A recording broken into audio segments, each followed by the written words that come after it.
For exclusive podcasts and more, sign up at patreon.com/partnersincrimemedia. This week's Law & Order Marathon winner is Justine Vaughn of Long Beach, California. Justine will get a marathon decal showing she watched 26.2 hours of her favorite crime show. To be next week's winner, sign up at lawandorderpodcast.com. I'm Kevin Flynn with Rebecca Lavoie and Joshua Unruh, and these are their stories. You think you know who did it, but you don't know who did it. Law and order, law and order, law and order.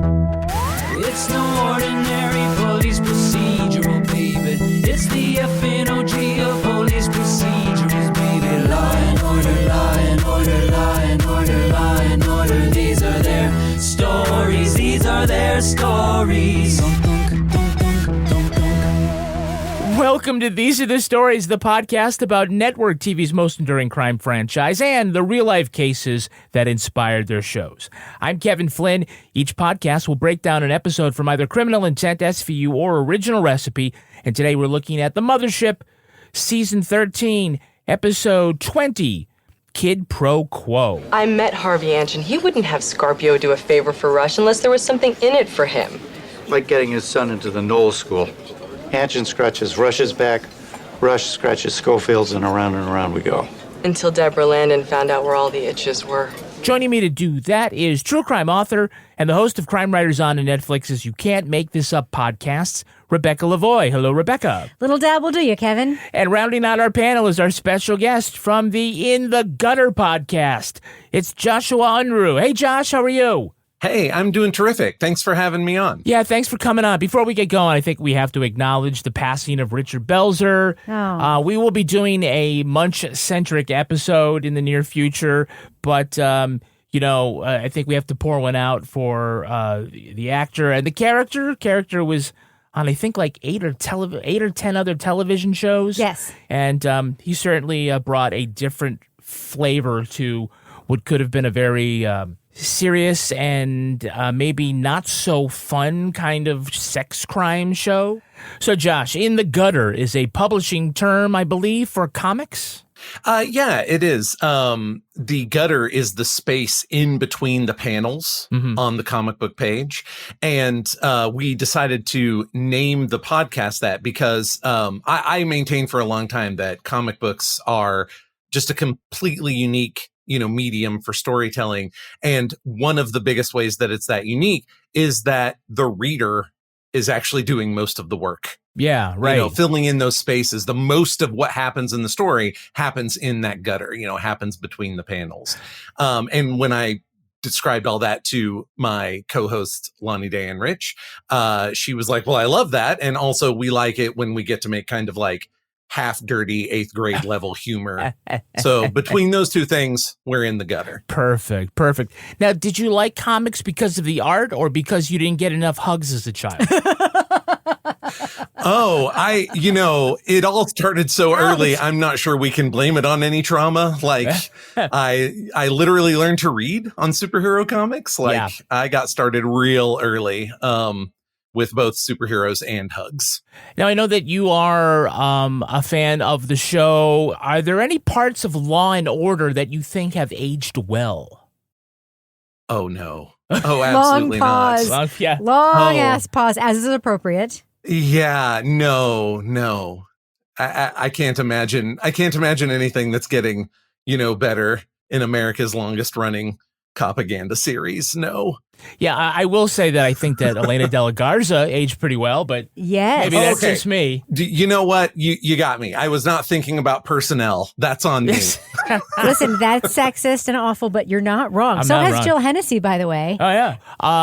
Chris Noth. No. Okay, very good. Moving on. No, that doesn't seem right at all. Josh, of all the franchises, which two cops are your favorite detective team? Favorite Law and Order detective team. It has been a really long time since I revisited Law and Order, but I do think that it's kind of and now that you said Chris Noth, I'm blanking on his name on the show, but Logan. Yes, when it was Logan and Briscoe. I mean, feels like the classic stuff for me personally.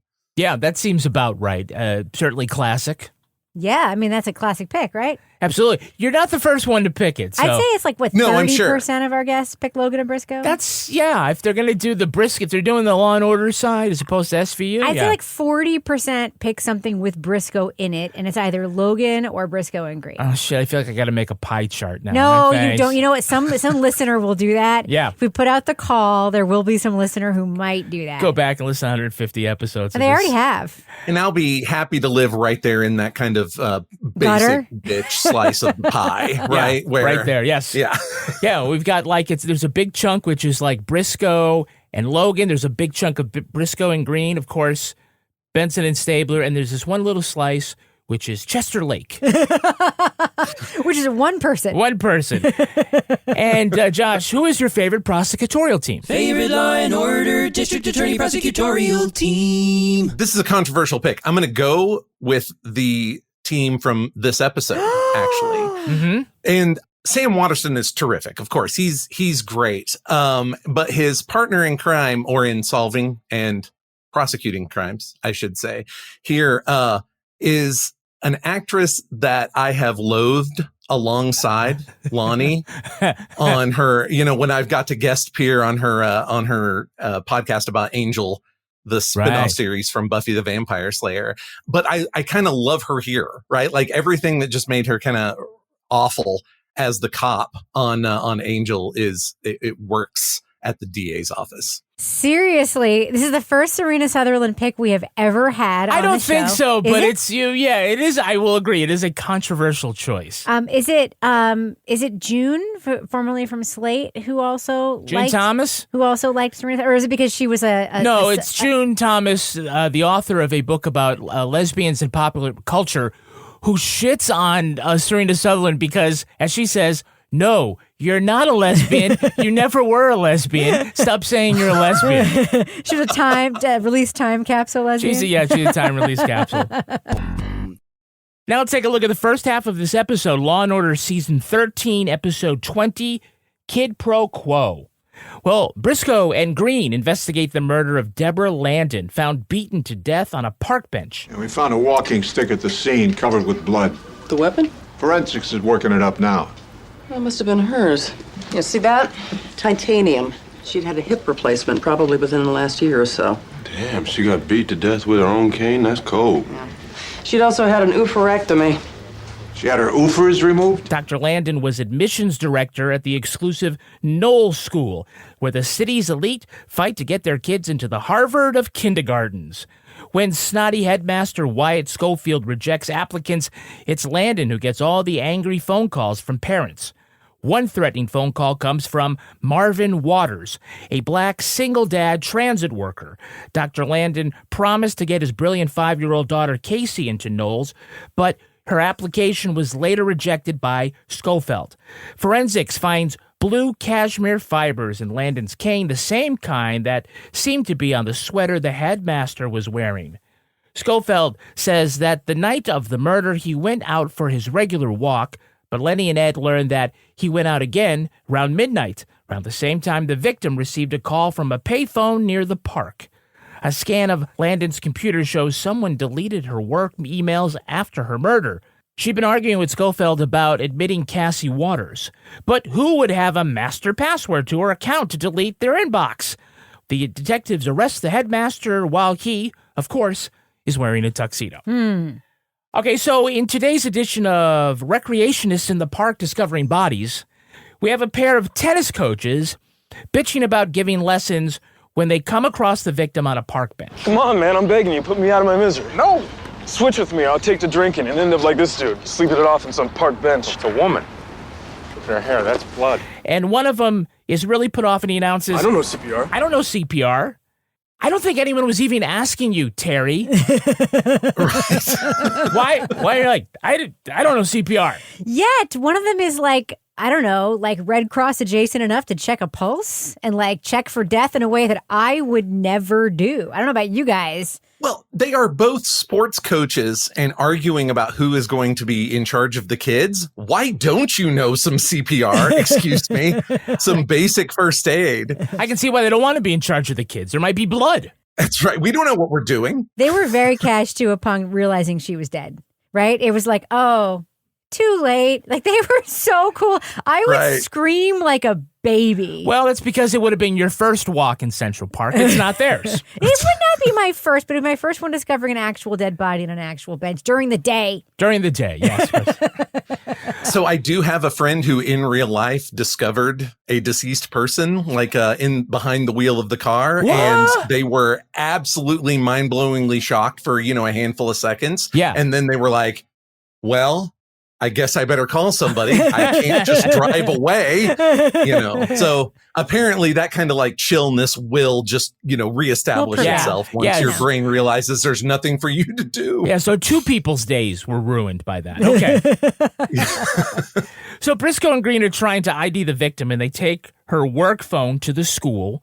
And there's this administrator who says, oh, yeah, this is Dr. Landon's phone. And Briscoe pulls out a Polaroid of her on the gurney and says, Is this Dr. Landon? Is this Dr. Landon? The unencumbered ease of which they show photos of dead people to their friends. Yes. Yeah. How else would they do it, though? I know. It's kind of like, have you seen this cat? It just, I think it'd be a little more. I mean, it feels like one sentence like, I'm going to show you something shocking. I mean, it feels like just a little bit, just an olive branch of humanity there for a second. Okay. Would be just brace yourself. Right. Would you like to see this bashed in head? There is more caution used when throwing out a dick pic. Listen, than that. But how many times on this show have we seen? How's that for a stiff? Anyway, how many times in this show have we seen? We need someone in the family to identify the body. And at this time, it's like here, the school secretary who just takes like attendance, like parents calling, my son has the flu today. Hey, want to identify this body? No regard at all for protocol. So at the victim's home, they discovered a playbill for La Boheme. She was an opera lover. La Boheme. You don't have to love opera to love La Boheme. It's a Broadway play, bro. At $100 a pop? On a teacher's pay? Any idea why Green might speak so fondly of La Boheme? Was he in La Boheme, the Broadway production? Jesse L. Martin? Well, Jesse L. Martin originated the role of Tom Collins in Rent. Yes. Which is based on La Boheme. La Vie Boheme, if you will. I gotta say, he loved that role so much that he let Green get shot just so he could miss a couple of episodes and do the movie. Really? Yeah. Like how many episodes? Like 500? I think it was like 4 episodes. 600 minutes worth of episodes? Jesus H. Christ, I walked right into that one. I mean, I'm not going to say that isn't commitment, but it's not quite the same commitment as actually taking a bullet so you could go do your whole show. I mean, that would be the next level. He's no Jesse Smollett, but, So the detectives start questioning these angry parents whose kids didn't get into Knowles, right? And Chloe's mom explains why it is so important for this poor little rich girl to get into the right kindergarten. It's only kindergarten. It's not just kindergarten, it's the rest of her life. The right prep school leads to the right college, the right job, the right career, the right husband. It's a carefully calibrated ladder. She might as well go directly to the stripper pole. Yeah, she's going to be jerking off Johns 2 at a time at the country club employee entrance, right? Jesus Christ, Kevin. You don't need Chloe to go that far. Jesus Christ. Way to take it down a couple notches. If you can't get into Knowles, I was going to try and stay with the stripper side and just be like, well, at least there's apparently a high rent stripper spot that Briscoe knows about, the Purgatorio. Yeah. Where were you Sunday evening, Mr. Schofield? At home. Alone? Just me and Dante. Dante? Alighieri. Purgatorio? Isn't that a strip club in Queens? I get to spend all day with him. Chloe, by the way, is a fucking asshole. Yeah. Little Chloe. Oh, yeah. Little Chloe is having a birthday party that is catered. Do we look like clowns? Don't answer that. Sweetie, we don't work for your daddy. Everybody works for my daddy. It does what he says. And little Chloe walks into the room like she's in Willy Wonka and the Chocolate Factory. Yeah. Fucking Violet Beauregarding her. My daddy owns all of you! Right into the goddamn room. Yo, Oompa Loompas. Chloe is an asshole and deserves to move to fucking Connecticut or wherever her parents are taking her and get beaten up by all the lacrosse kids on day one because that girl is a fucking asshole. My husband and I were looking for a house in Greenwich. Well, no point in staying in the city humiliated. Humiliated? Well, everybody knows that Chloe didn't get into Knowles, so...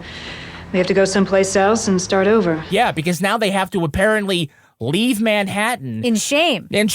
That we're going to have to move to Tallahassee where they don't even have schools. I just want to say something. I'm thinking like a mom who may have been competitive at one point in my life about my kids getting into shit. You just don't tell people you applied to that shit. Easy solution. I think you're misreading the level of petty that Chloe's mom lives at. She wanted to brag about getting into the school before, during, and after. If it had only been during and after, it's not good enough. Enough. How many blue cashmere sweater does she own? Seriously. Not enough. So when they meet Cassie Waters, is this the other girl who didn't get in? She asked her daddy if she can go watch SpongeBob SquarePants. Why don't you go play now, okay? Can I watch SpongeBob? Okay. Brilliant, I doubt it. Apparently, you're such a Patrick. We have a couple of Hey, It's That Guys. Hey, it's that guy. What's the name of the actor playing Headmaster Wyatt Schofield? Oh, you mean Discount Kyle MacLachlan? Yes, Discount Kyle MacLachlan. Admissions makes teaching kindergarten look like a day at the beach. The parents can be rather zealous, shall we say, in pursuit of their goals. That is the late Roger Rees, primetime Emmy nominee for Nicholas Nickleby. He won a Tony Award for that role, too. He had recurring roles on Cheers and Mantis and The West Wing and Rebecca. He was the sexy substitute teacher in that episode of My So-Called Life. Wait, which episode? The one where the sexy substitute teacher comes in and Claire Danes wants to, now run off to be with Mr. Dead Poet Society. Really? You don't remember that? Nope. Josh remembers that. Sadly, I think I do. I remember this. I remember the series very well, but was he like the fake Dead Poet Society? That was like the faux Dead Poet Society episode? Oh, yeah, I remember that one. And just to betray my own influences, which one of those names did I glom onto? Mantis. An extremely low-rent superhero-ish show. Goodness, what a thing. When he started in the theater, he had a bit role in Julius Caesar, and he would die very early on in the show, and he said he would just fall asleep on the stage until the curtain call. Wow. Yeah, he also played Prince Charles in the TV movie Charles and Diana, Unhappily Ever After. Yes, he wants to be where your tampon is.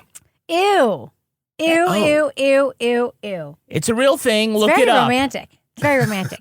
Can you tell us the actor playing Harvey Manchin, pornographer extraordinaire? I have all my licenses. I have my financials filed with the Secretary of State. And most important, I know the First Amendment backwards and forwards. I don't know his name, but I know he has a famous dad, right? Yes.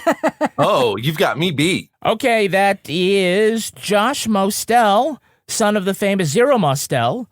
He was in The Producers, and a funny thing happened on the way to the Forum. By the way, Zero Mostel once drank so much coffee he was hospitalized for caffeine poisoning. Shut the fuck up. I didn't know that was a thing. I didn't know that was a thing either. Challenge accepted. Challenge accepted. There he goes. That Josh is best known as playing show-stealing King Herod in the movie Jesus Christ Superstar, which I called Hippies in the Desert with Random Jet Fighters Overhead. He was also in City Slickers playing one of the brothers who made ice cream and who could pair, any meal with any flavor of ice cream, pissing off Billy Crystal. One of his first roles was as Wally the bus driver in the 1970s educational film And Then It Happened. Wow.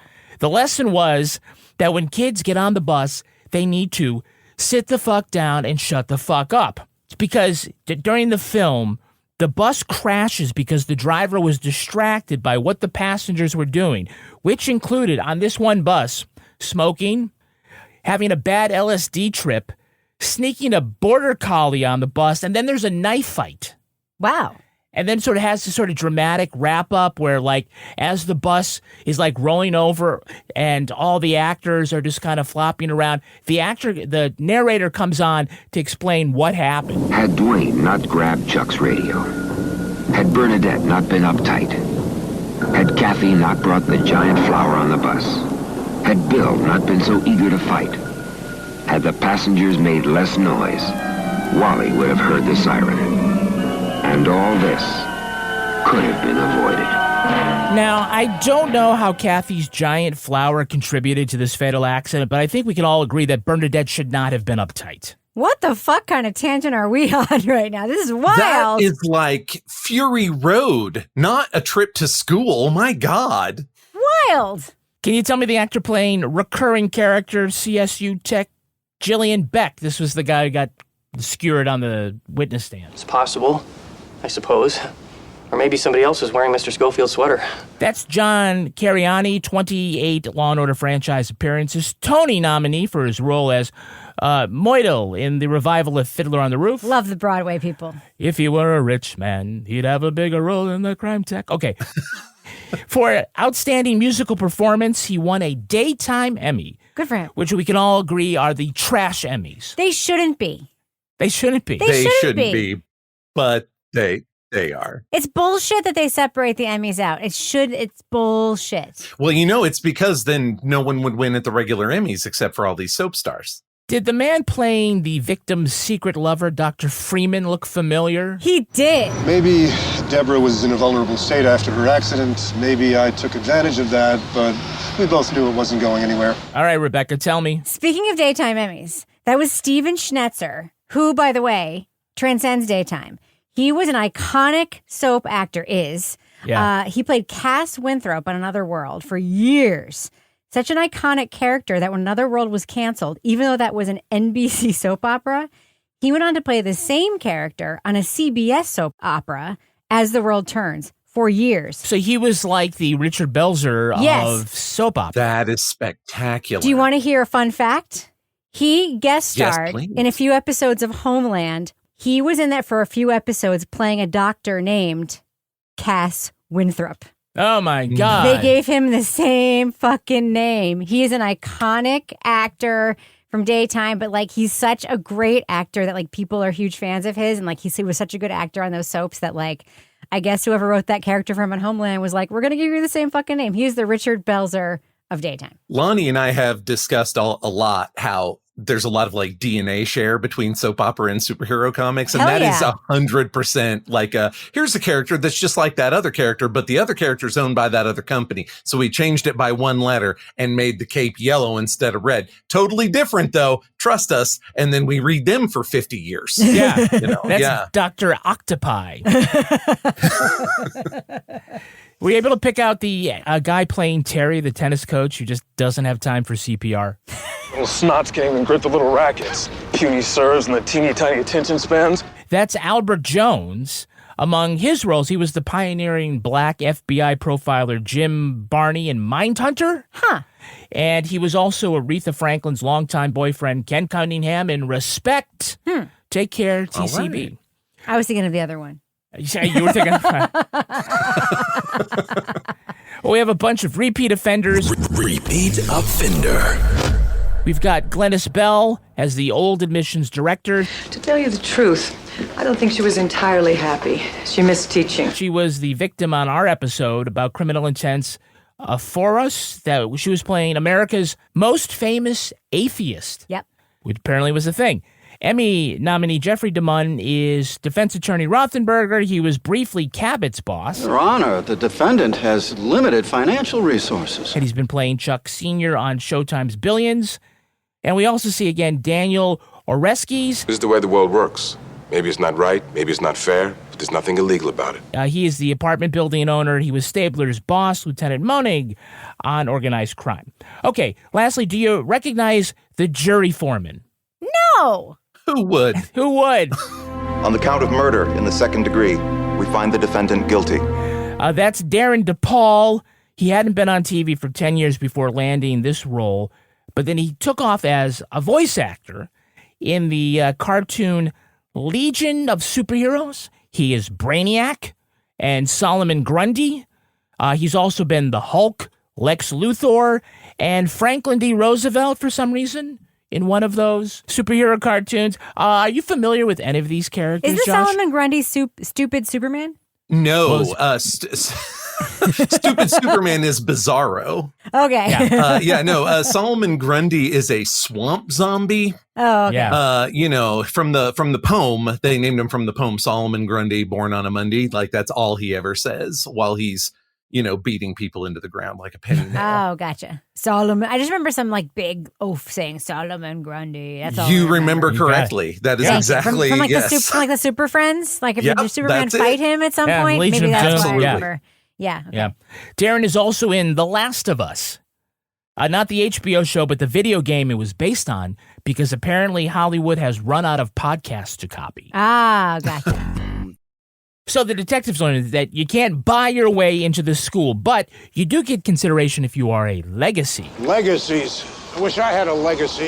It's like affirmative action for white folks. Ain't that how George W. got into Yale because his daddy went there? Which Green refers to as affirmative action for white people. And he is not wrong. Nope.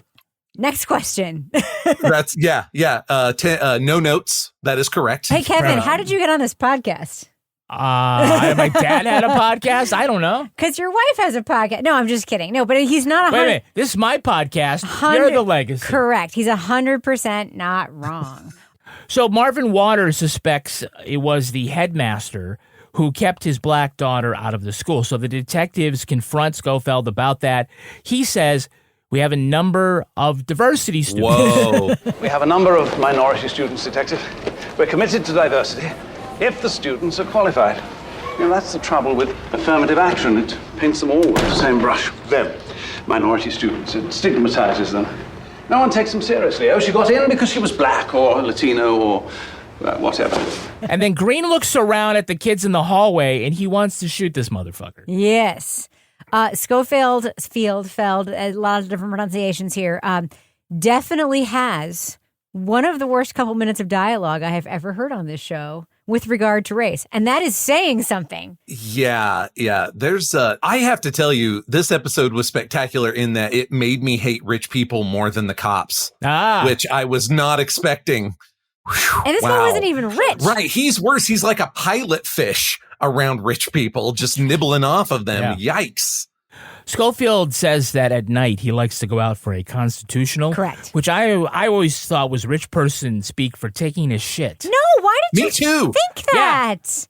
That's what I thought too. Okay. Well, we're not rich, but apparently you are. No, a constitutional is a walk, ablutions is washing, and a shit is shitting. What is the matter with you people? Rich people don't shit. Rich people don't As shit. Briscoe says, do you not watch Masterpiece Theater? What is the matter with Nobody you people? shits on Masterpiece Theater. That's correct. Although we can shit on On Masterpiece Downton Theater. Abbey, they go for a constitutional, which is walking. It's walking. Yeah, I don't know. I'm not buying it. I don't know how it happened, but something. There's a shared experience here. You know what I it would was? love to know. You know what it was? Is that your boomer dads would use constitutional as a metaphor for pooping. That's what it was. They did that to you. They did that to you. So it's kind of a legacy. It's a legacy. All right. Yeah. So they talked to the computer tech about retrieving Landon's deleted emails. Can you get it back? Detective, you know I never met a hard drive I can't lick. Are they just trying to, mess around with the network sensors and just see how far they can go? Yes. Yeah. It's like, hey, I like to user interface. Right? I'd like to put my 1 in your 0. Can you hand me your dongle? How about you, SB? It's like the least sexy joke ever, right? Yeah. It's not sexy in any way. They're just trying to be sexy in a very unsexy way. I want more RAM. I'm binary curious. All right, now let's take a look at the second half of this episode. Wyatt Schofield, Ph.D., is arraigned for the murder of Deborah Landon, Ph.D. Her email indicates that she was threatening to go to your board about something you did. You thought your job was in jeopardy. She was upset I overruled one of her admissions decisions. I've been at the Knoll School for 25 years. Dr. Landon taught kindergarten before she was promoted. His lawyer tells McCoy that Schofield didn't need to kill Landon when he could have just fired her. Ripening green banana lesbian Serena Southerlyn learns that Cassie Waters' slot in the school was taken by the son of Harvey Anshin, world-famous pornographer.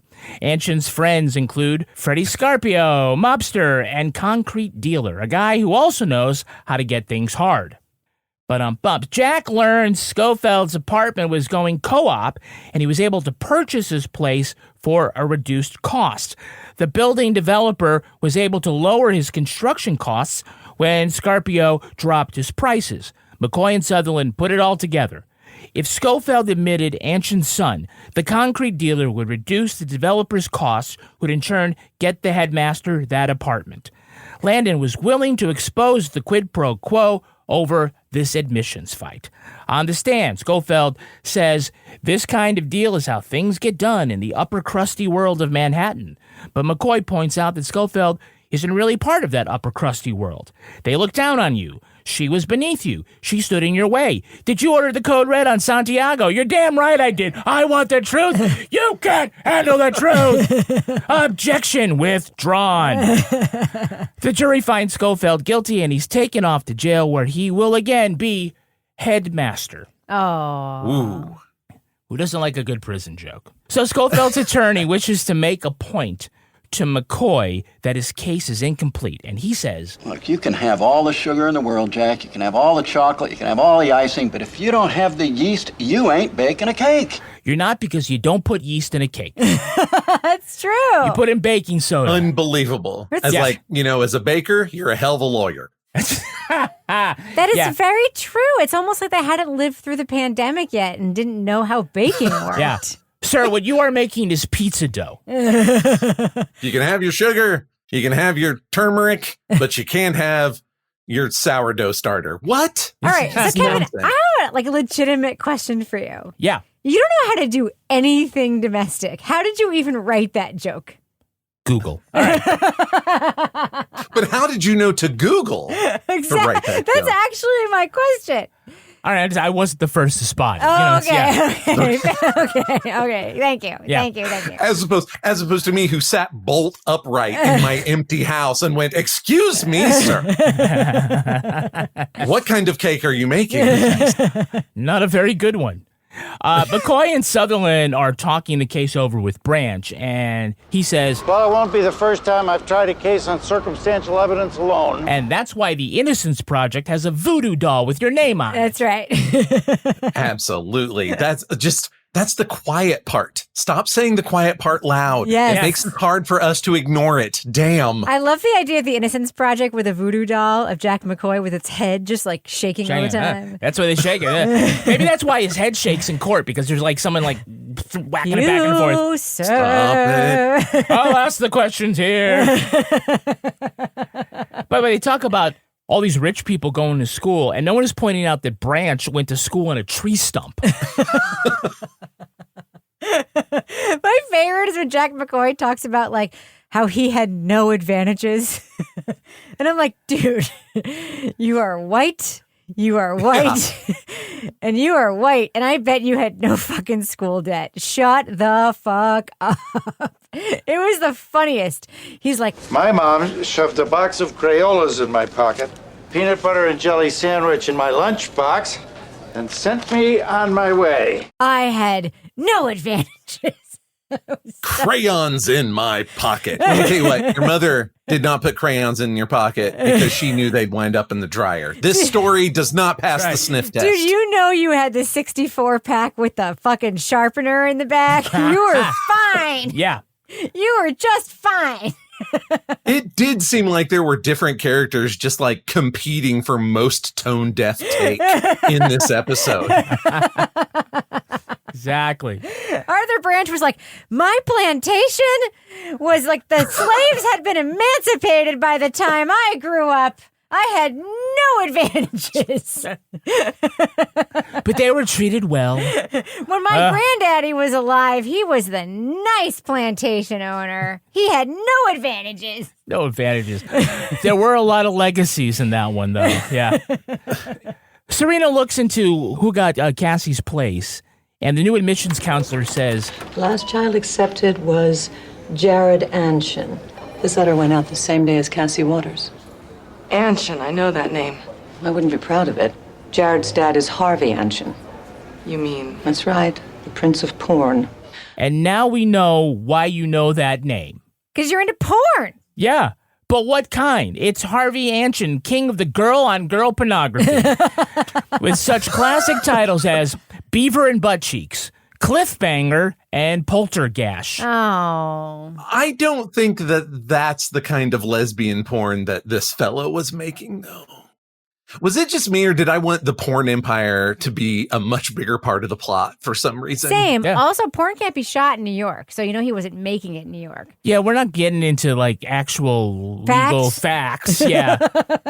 No, apparently he just like has cocktail parties. You know who that is? It's Jack Mayberry.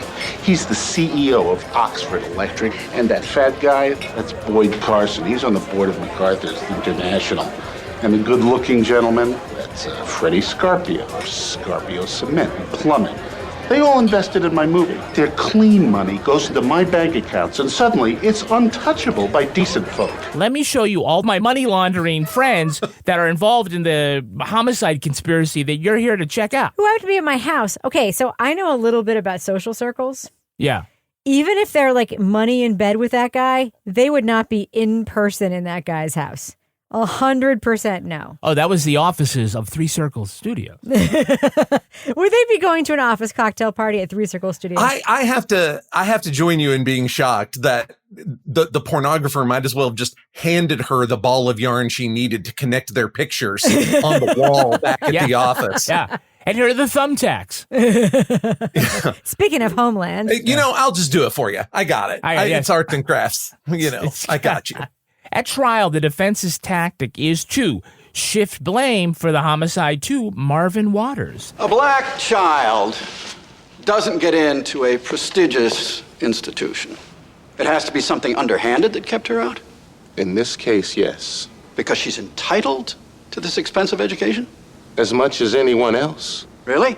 Well, then what about the white kid who would be turned down if your daughter were accepted? He's an angry black man whose daughter didn't get in, so it's reverse discriminator guy. I don't know, something like that. As defenses go, it feels like it's his hat in the ring for most tone deaf take. Like, yes. I don't have your evidence is largely garbage. I don't really have much of a defense other than your evidence is garbage, but thanks for making me aware of the angry black man. Yes. It's not, yikes. Where were you? Were you one of the Central Park Five, sir? Like, it was very bad. It was a very, very, very bad take. Did not like it. I bet you let your daughter watch SpongeBob. You monster. Waters says that his daughter is now at PS 197, where they have so few textbooks, the students have to share them. Are we supposed to feel bad for Cassie or feel bad for the rest of the students at that school? All of them. All of them. All of them. Yeah, the consistent undermining of whatever their own point was in this episode. Correct. Like, schools are bad. Private schools are bad. Public schools are also bad. Correct. Rich people suck. Rich, sleazy people are worse. It's just like, we actually know all this. Yeah. Which headlines did you rip this from? All of the headlines. That's the whole thing. We're supposed to feel shitty when the rich people are like, oh God, my child will have to attend public school. You're like, fuck you, your kid will be fine if they attend public school. And then when the black guy says, my child will attend public school, we're supposed to be like, oh no, your child will have to attend public school. That being said, we do know the quality of the public schools are probably very disparate from where, he lives versus where fucking Cassie or Chloe or whatever lives, right? Speaking of PS 197, that actually sounds like the school to which the aforementioned bus ride was headed when everybody was uptight and the giant flower caused some kind of deathly crash. Correct. Obviously, that was a PS 197 school bus. Bernadette. I can tell that the principal at PS 197 doesn't have a blue cashmere sweater. Probably not. Which, by the way, Josh, think about this. You killed an employee wearing a blue cashmere sweater, and then you wear that same sweater to school the next day. Not exactly a criminal mastermind, obviously. Did not spend his constitutional listening to crime podcasts. Yeah. Well, we know he does have one important element to his wardrobe.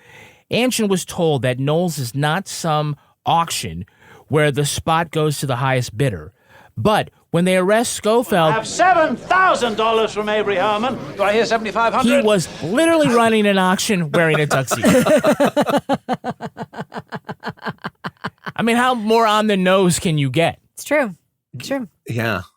They're all like, well, at the public school, they each have to share a textbook. And at Knowles, they're like, if it were not for this auction, all of the students would have to share a teacher. Well, now let's take a look at the real-life story that inspired this episode. It's time for Ripped from the Headlines. You think you know who did it. You think you know who did it. But you don't know who did it. You don't know who did it. Ripped from the headlines. This episode is inspired by the controversy around business tycoon Sandy Weill, the former chairman of Citigroup. Weill was also on the board of AT&T in 1999 when it was rolling out its wireless business. Weill asked Jack Grubman, a financial analyst at one of Citigroup's subsidiaries, to take a fresh look at AT&T's stock. Grubman upgraded his long-time position from hold to a recommendation for investors to buy. In exchange, Weill agreed to help get Grubman's twin daughters into the ultra-exclusive nursery school at the 92nd Street Y. Citigroup even made a $1 million donation to the school. Grubman's improved stock rating provided a huge influx of capital for AT&T and a lucrative underwriting contract for Citigroup. Regulators looking for conflicts of interest between the companies came across an email from Grubman bragging about what he'd done. Investors who bought AT&T lost big when the propped-up stock price fell. For publishing misleading research, Jack Grubman paid a $15 million fine and was barred from practicing as an analyst. Sandy Weill received a slap on the wrist. So the New York Times reported, accurately, that the whole thing was, quote, a normal, if somewhat distasteful part of life in New York. I gotta ask, is getting into an elite nursery school so important when the kid is going there to just eat paste? Yes, because it'll get you a good husband someday, as we learn. That's exactly it. It's very important that you eat the right kind of paste at the right kind of address so that you can marry the right man. Chloe's going to be fine, you guys. Chloe's going to be fine. Yeah, I mean, it is, I think primarily about the parents, but I mean, does a child really going to be on this conveyor belt that they're not going to be accepted at the right places when they have parents that have that kind of money? They obviously have other kinds of influence and other kinds of opportunities, right? So you watched Fleischman's in Trouble, right? Yeah. The 92nd Street Y. That's 92nd Street Y, yes. Featured prominently in that show. Here's the thing. I used to host a parenting podcast. Yep. And predominantly, because it was for Slate, a lot of our questions came in from parents in Brooklyn and Manhattan. They all believed that one thing that they did or happened to their kid would change the rest of their child's lives. It is impossible if you don't live in the bubble of a place like New York to imagine that kind of thinking. But that kind of thinking predominates parents who live in places like that. It's wild. It's wild. What's happening out there is wild. You would not believe it. It's wild, Josh. What do you think about spending $20,000, I don't know, whatever. 40, 50, 60. Oh, that's right, because it was like $20,000 for the kindergarten. It's not 20 anymore. It's like 40, 50, 60 now. It's wild. Yeah, I cannot imagine it. I mean, I'm going to try and wait to spend that money on my kid's PhD. Yeah, you should do it then. Do it then. Yeah, that seems, I can get them educated for more or less free right now. Let's wait until at least there's an advanced degree in it for them. Yeah, and Sandy Weill, or I should say that Citibank, at the direction of Sandy Weill, donated $1 million to the nursery school, but $1 million is nothing. After a $100 million gift, Cornell changed the name of its medical school to the Joan and Sanford Weill Medical College and Graduate School of Medical Sciences of Cornell University. Jesus Christ. So again, merit trumps money. All right, because we were talking about it, I had to look it up. The Dalton School, which is another prestigious school in the Upper East Side, New York.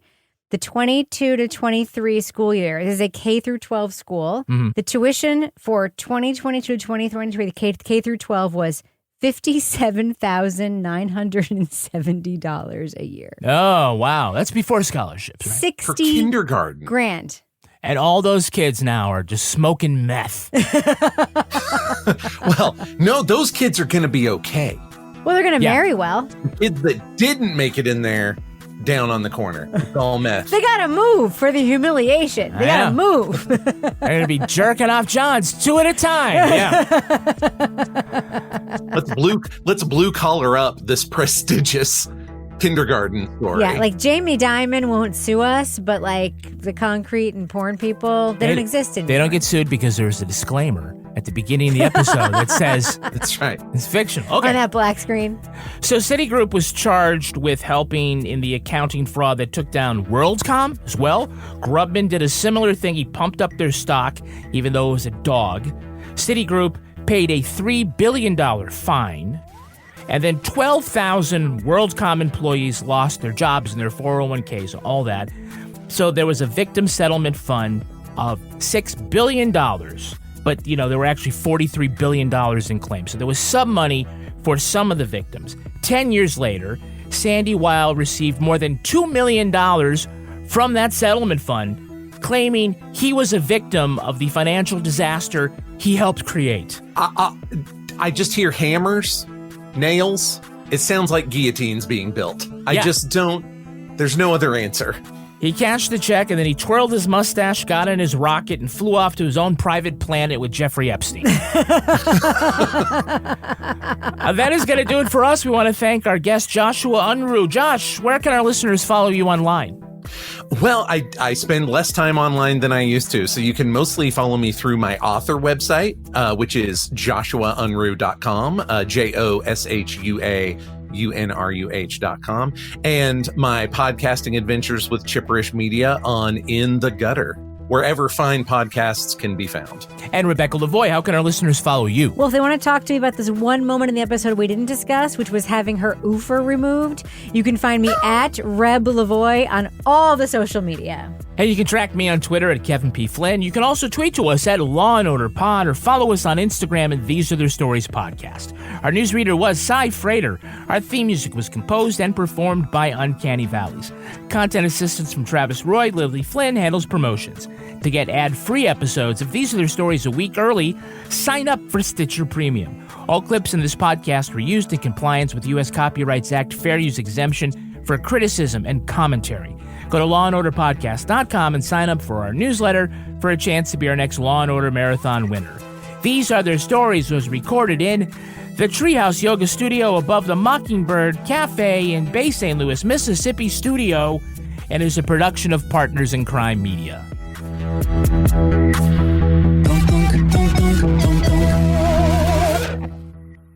Partners in Crime Media.